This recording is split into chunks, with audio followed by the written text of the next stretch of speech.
It's midday. Good afternoon to you and welcome to Baina Midday News. This news is coming to you live from Benab House, Atomic Junction, Medina. My name is Sherifa Tuwayuba. Coming up in this afternoon's bulletin.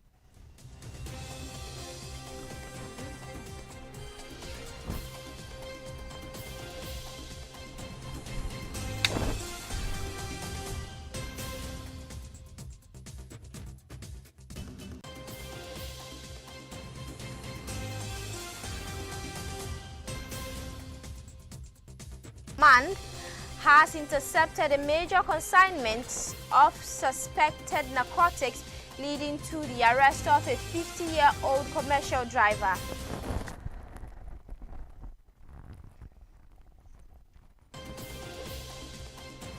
And in business, the Bank of Ghana has rolled out a far-reaching reform of the microfinance sector to fully comply and stabilize the financial system.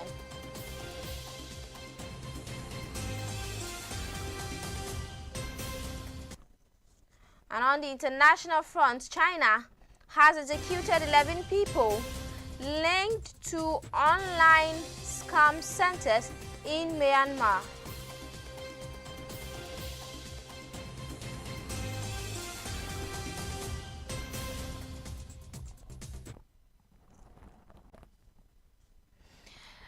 Thank you for staying with us. Remember, we are streaming live on Facebook and on YouTube at Baina TV. The details of these stories will follow up shortly.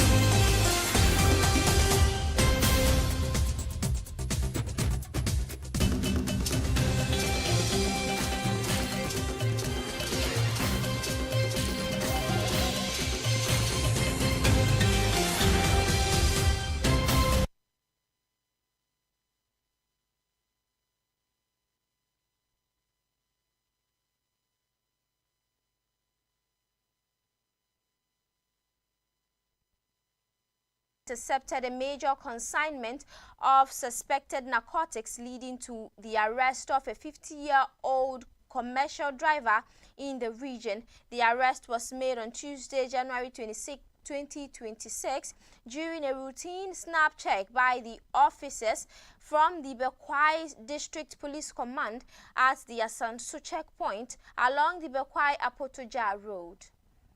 Police intercepted a Mercedes-Benz Sprinter bus during the operation. A thorough search of the vehicle uncovered 9 nylon sacks containing a total of 714 slabs of compressed dried leaves, suspected to be Indian hemp. The driver, identified as Atampugri Akanyani, was immediately arrested for interrogation. During the questioning, the suspect told the police that the substances were handed over to him by an unknown individual at KGTR Lorry Terminal in Kumasi and were to be delivered to another unidentified person in Obuasi for a fee of 600 Ghana cedis. Police say the suspected narcotic substances have been retained to aid ongoing investigations, while the Mercedes-Benz Sprinter bus has been impounded. The suspect, Atampugri Akanyani, has since been arraigned before courts. Addressing the media, the Ashanti South Regional Police Commander, Dikob Joseph Hamonyaba, reaffirmed the police service's commitment to clamping down on drug trafficking and other criminal activities across the region.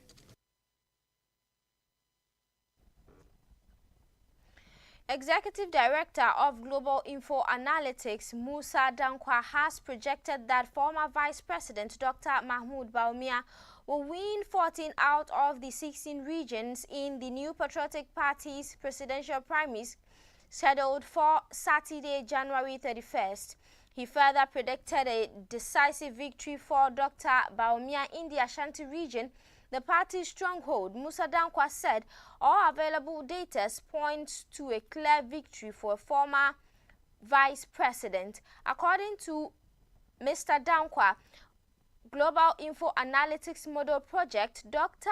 Bawumia's votes share between 54 and 60%, factoring in a 3% margin of error. Mr. Musa noted that while other contenders, including Dr. Brian Echampon and Kennedy Ohinie Japan, may improve their performance, how they share votes among themselves remain uncertain. The NPP 2026 Presidential Primaries Prediction Survey was conducted between January 20 and 23rd, 2026, using a nationwide sample size of 10,133 respondents. The survey overall covered all 16 regions and 272 constituencies across the country.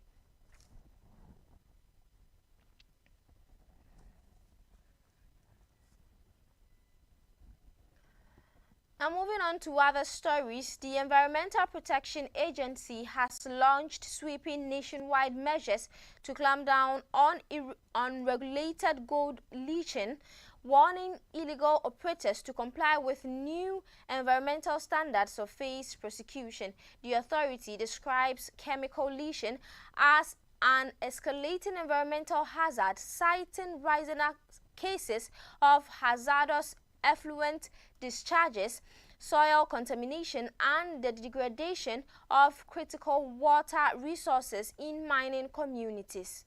As part of a new regulatory regime, all gold leaching operators will be required to undergo mandatory environmental safety training and certification as a pathway toward formalizing and compliance. The directive follows a high-level engagement between EPA management and executives of leaching associations in the Tarkwa municipality of the Western region, marking the beginning of a coordinated national enforcement exercise targeting chemical pollution hotspots. Leaching involves soaking crushed ore into chemical solvents such as cyanide and strong acid to dissolve and recover gold. However, when conducted without environmental permit, engineered contained system, and waste treatment protocols, the process can result in toxic seepage, groundwater contamination, and long-term ecosystem damage. Despite being illegal under Ghana's environmental and mining laws, the practice is spreading rapidly across mining districts. After inspecting multiple sites in Tarkwa, the EPA summoned leachers and outlined a structured compliance framework aimed at regulating chemical handling, strengthening environmental monitoring, and enforcing pollution control standards. The EPA Chief Executive Officer, Professor Nana Ama Brownie Kluse, said the authority is shifting from outright illegality towards strict regulation and environmental oversight. She explained that the process will begin with registration, training, and the phased issuance of environmental permits. The key component of the new framework is tighter control over the chemical supply chain to prevent indiscriminate access to hazardous substances. The EPA maintains that the enforcement drive is part of a broader strategy to safeguard Ghana's ecosystem, protect downstream communities, and prevent irreversible pollution of land and water bodies from hazardous mining chemicals.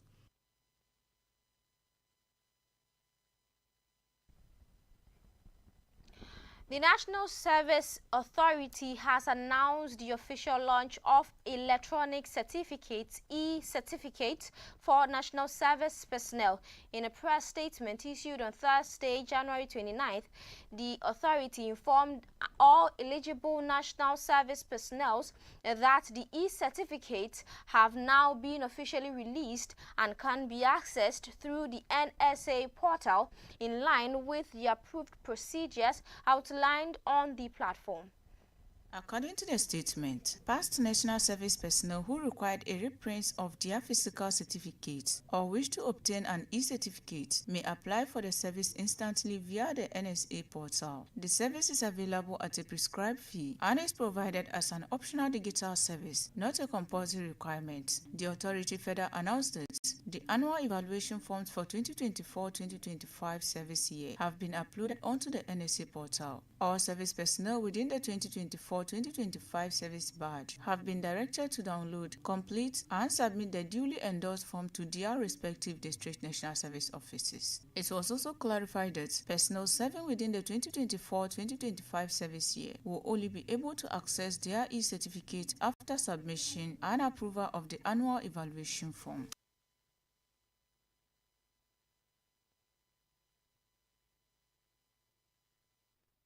On this note, we go for a quick turn. We'll be back with business and more. Do stay.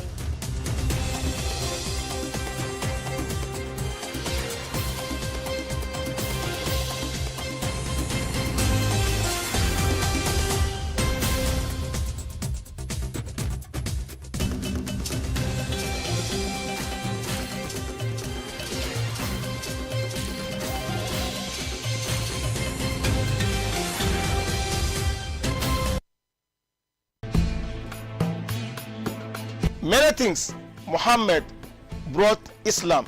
In reality, Muhammad came as a reformer.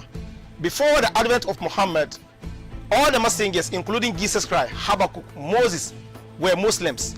We will be quoting from the Bible and the Quran to let you understand that they were practicing Islam before the advent of Muhammad. Join our team, the Critical Thinkers Dawah, as we throw light on these facts about Islam. My Journey to Islam, Fridays at 4 p.m. only on Baina TV.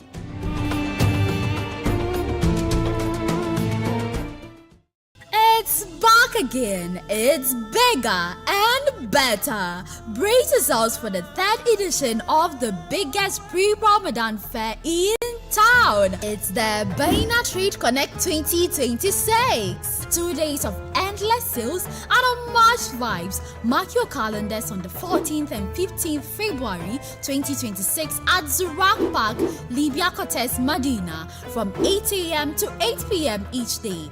Come trade, come connect, come shop and have fun. To book a stand, contact 053-948-7757. Baina Trade Connect 2026. See you there.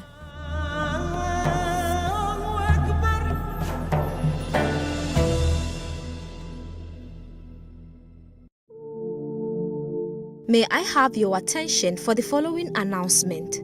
Millennium Telesat Services Limited is seeking the public's assistance in locating a missing amplifier that was lost between Achimota and Osino Junction. The amplifier is white in color and housed in a black box. It is believed to have fallen off the track in the aforementioned area. If you have any information or have come across the amplifier, please contact us on 0243 144 124 or 0243 254 074. Alternatively, you can return it to the nearest police station for a handsome reward for its safe return. Thank you for your help and cooperation.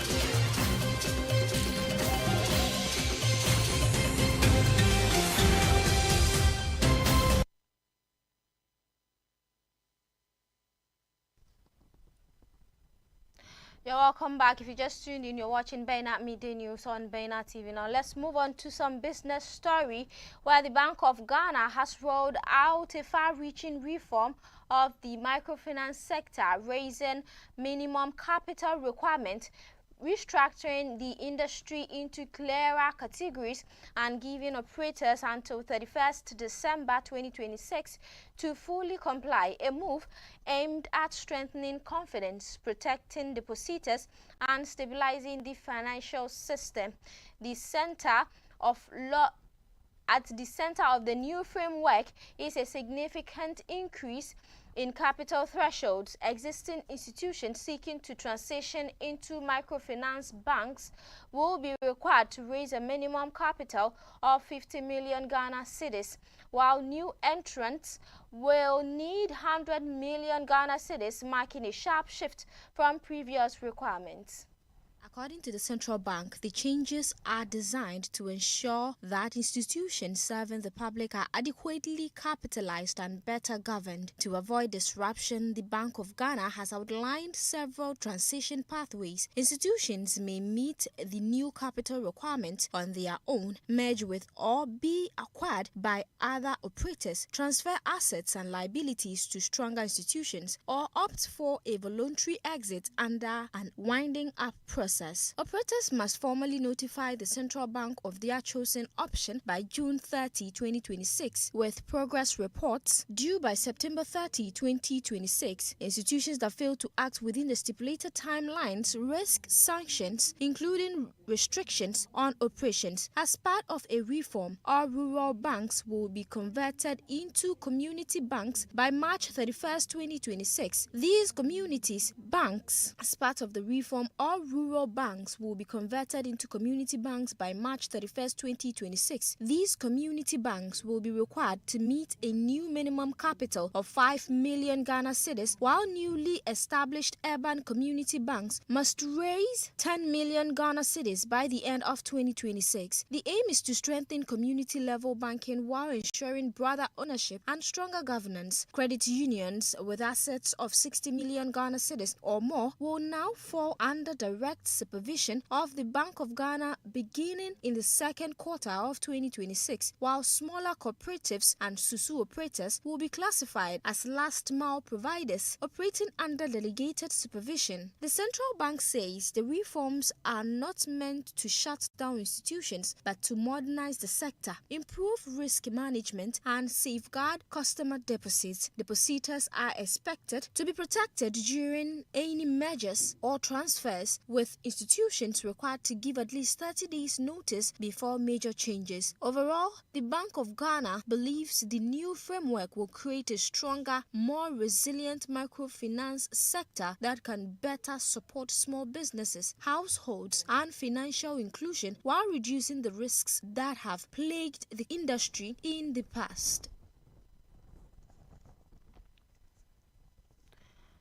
In some news beyond our borders, China has executed 11 people linked to online scam centers in Myanmar, according to the state media, as Beijing toughens its crackdown on the illegal operations.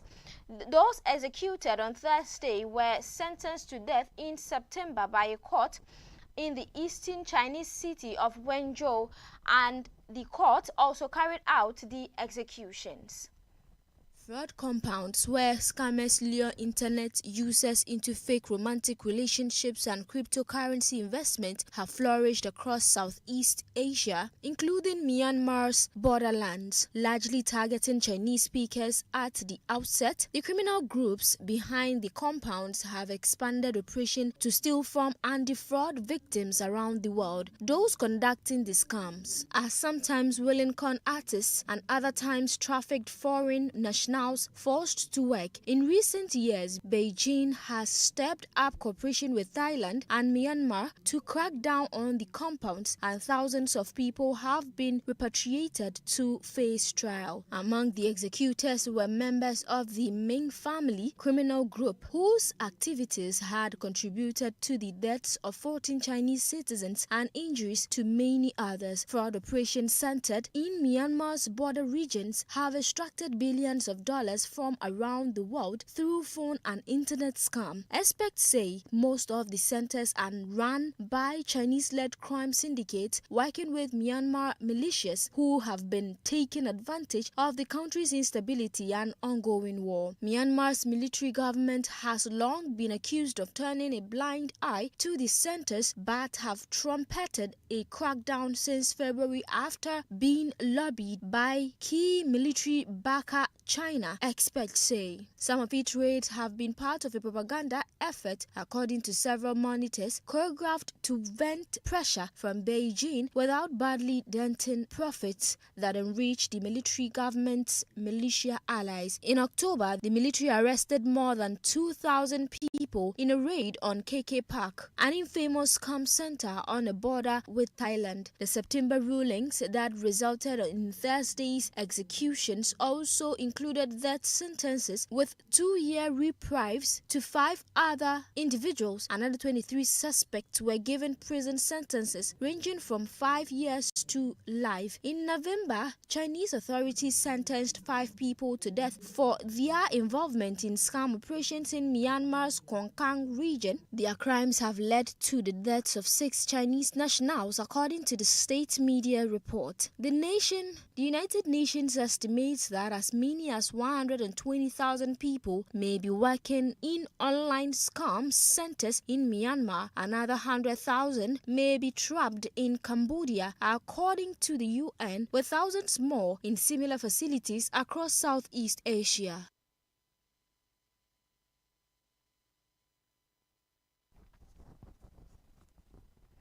And finally, moving on to sports, the Confederation of African Football has sanctioned both Senegal and Morocco following a series of incidents during the AFCON 2025 final, while officially confirming Senegal as champions of the tournament. In a statement on the disciplinary decisions released on Thursday, January 29, 2026, Senegal was fined $615,000. The fine comprises $300,000 for supporters' misconduct, $300,000 for misconduct by players and officials, and $15,000 for 5 yellow cards accumulated during the final. Senegal head coach Pape Thiaw was handed a 5-match suspension from official CAF competitions and fined $100,000 for conduct deemed to have brought the game into disrepute. Additionally, Senegal players Liam Ndiaye and Ismail Sarr were each suspended from 2 official CAF matches for unsupporting behavior toward the referee. The host nation Morocco was also sanctioned, receiving total fines amounting to $415,000. This includes $200 for misconduct by stadium ball boys, $100 for misbehavior by players and officials, and $15,000 for fan use of laser pointers during the final.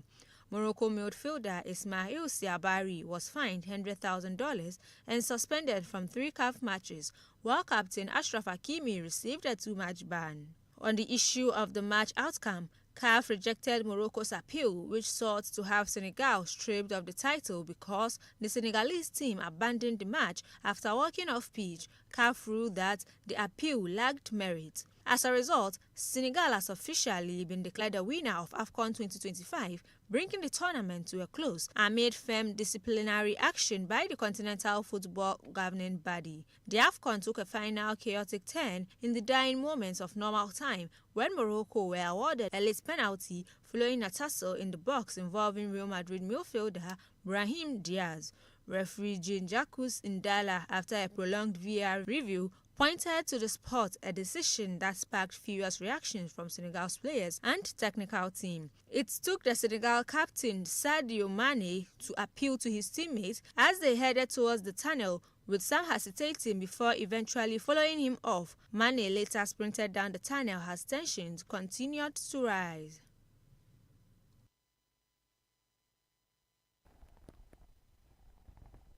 And that's all time will permit us. Log on to our website, benamultimedia.com, for more news. My name is Sherifatu Ayuba. Have a good afternoon.